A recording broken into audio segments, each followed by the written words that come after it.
Welcome back to the course. In the last part, we mastered SvelteKit's powerful server actions. But sometimes you don't want to use a server. Maybe you are building a single-page application, or you need to send data directly to an external API like Firebase, SvelteKit, or a headless CMS. In this video, we will learn how to handle forms entirely on the client side using Svelte 5 runes. We will cover binding inputs, handling submission manually with fetch, managing loading states, and client-side validation using XOD. Basic client-side submission. When handling forms on the client, we stop relying on the action attribute of the form element. Instead, we use the standard HTML onsubmit event. This gives us complete control over the event loop. We need to prevent the default browser refresh using prevent default, and then manually construct our request. In Svelte 5, we use the state rune to create a reactive object that binds to our inputs, making it incredibly easy to gather the data. Let's see the code example. First, create a Svelte page. In it, add script section, and create an interface named form data, and create email and name properties in it. Then create a reactive form data variable of form data type and initialize the email and name properties in state rune. Then create reactive string type status variable and set initial value to idle. We'll use this variable to handle status of this form. Then create an async function named handleSubmit and pass event as parameter to it. In it, use prevent default method to prevent page reloading during form submission. Then set status to submitting. Then create try catch block. In it, create setout timer using promise to replicate API calls. In real-world apps, we'll make API calls or do other processes here. Then print form data, then set status to success. Then clear email and name fields using empty strings. Then in catch block, set status to error. Then in template section, create HTML structure. Then create a form. Here, call handleSubmit method using onsubmit property. In it, create an input field for email and bind its value with email property. Then create name field and bind it with name property. Then create a button. In it, use ternary operators to title and disabled status. And finally, create an if statement to check if status is equal to success. In it, print the success message. And our basic form is ready. Now run the app. Open the form route. Now enter the details and submit the form. And after timer, success message is shown. However, there's a problem. If we submit form with empty field, it still shows success message. We need to prevent it. But first, open console panel.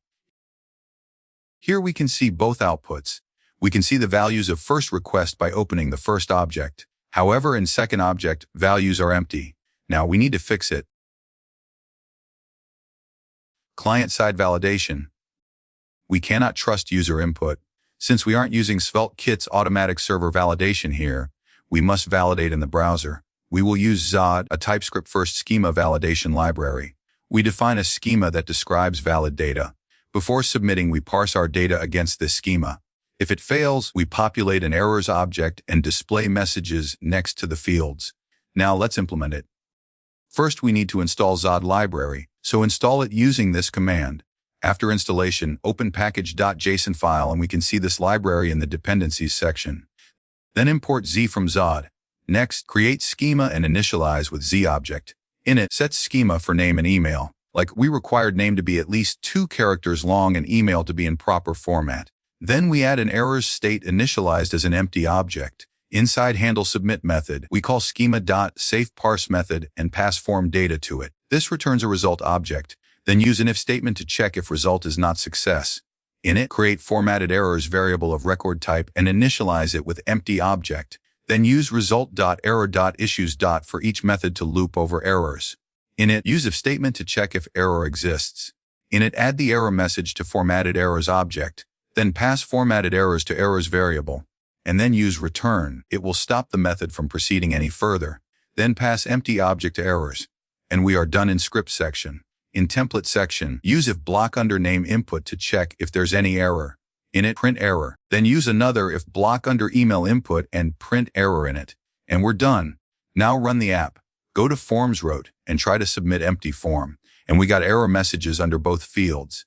If we pass one character to name and enter wrong email, we still got the error. And if we provide correct info, we get the success message. And that's how we implement validation using XOD. Real-time validation.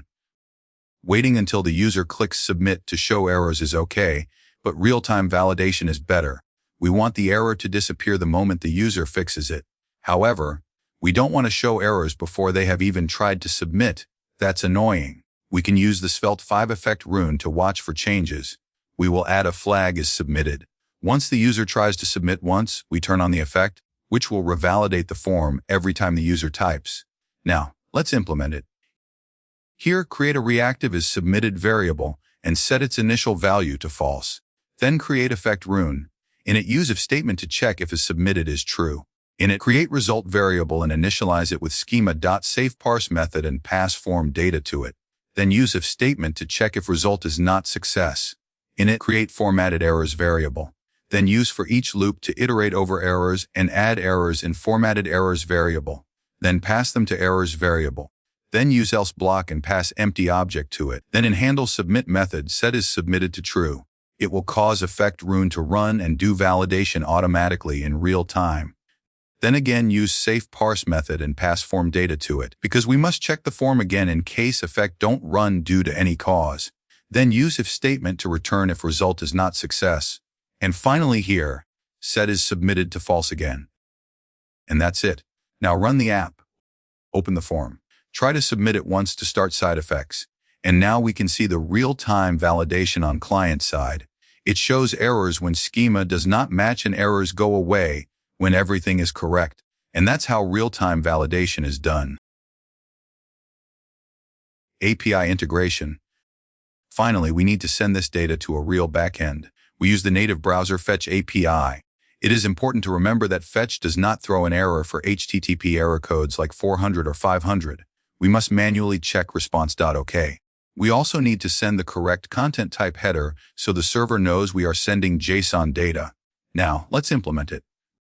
Remove this part from the try block, then create response variable and initialize it with fetch method. Use await keyword because we want to make asynchronous call. Then pass API URI to it. I'll use this API route for testing purpose. Then in object, set method to post as we're sending data. Then in headers, set content type to application JSON. Without this, most servers will ignore the body of the request. Then in body, pass JSON.stringify method and pass result.data to it. It'll convert our validated JavaScript object into a string for transport. Then use if statement to check if response is not okay and in it, print error message.